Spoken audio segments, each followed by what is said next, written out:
तत्काल न्यूज, आवाज हिंदुस्तान की। राणा सांगा को लेकर विवाद के बाद उनके युद्ध कौशल की भी खूब चर्चा बड़े पैमाने पर की जा रही है।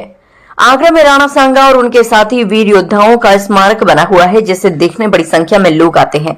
आज हम इतिहास के उस पन्ने को पलटने जा रहे हैं जब वीरता, बलिदान और रण कौशल की मिसाल बनी थी आगरा की धरती। बात हो रही है मेवाड़ के महान योद्धा राणा सांगा की, जिनका सामना हुआ था भारत में मुगल साम्राज्य की नींव रखने वाले बाबर से।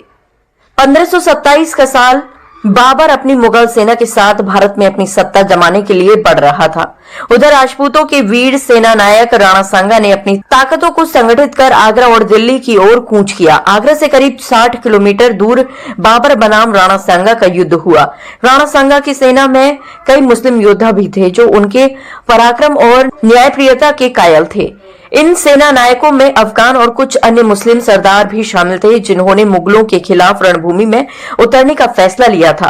राणा सांगा और उनकी राजपूत सेना ने बाबर की सेना को कड़ी चुनौती दी, लेकिन बाबर की तोपों और उसकी युद्ध रणनीति ने निर्णायक मोड़ ले लिया।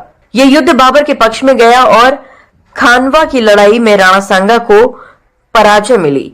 इस हार के बावजूद राणा सांगा का साहस कम नहीं हुआ। घायल अवस्था में भी वह लड़ते रहे और बाबर को काफी नुकसान पहुंचाया। ये वह ऐतिहासिक स्थान है जहां कभी इतिहास के सबसे भीषण युद्ध में से एक लड़ा गया था। आज इस जगह पर एक स्मारक मौजूद है। आज भी लोग इस स्मारक को देखने यहाँ आते हैं और राणा सांगा की वीरता आज भी प्रेरणा देती है। राणा सांगा और बाबर का युद्ध कन्वा के मैदान में हुआ था, जो कि आज वहाँ उनका स्मारक बना हुआ है, काफ़ी भव्य। राणा सांगा एक अद्भुत योद्धा थे, जिनके शरीर पर चोटों के 80 घाव थे। उनका एक पैर, एक हाथ और एक आंख युद्ध में जाती रही थी। इसके बाद भी वो युद्ध से कभी मुंह नहीं मोड़ते थे।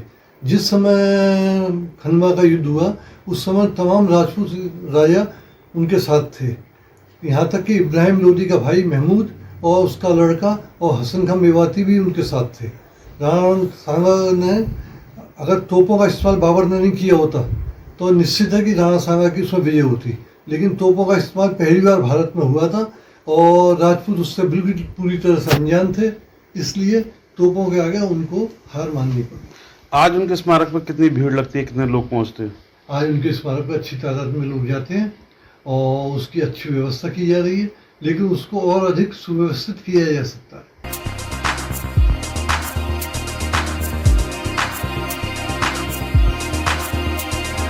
तत्काल न्यूज, आवाज हिंदुस्तान की।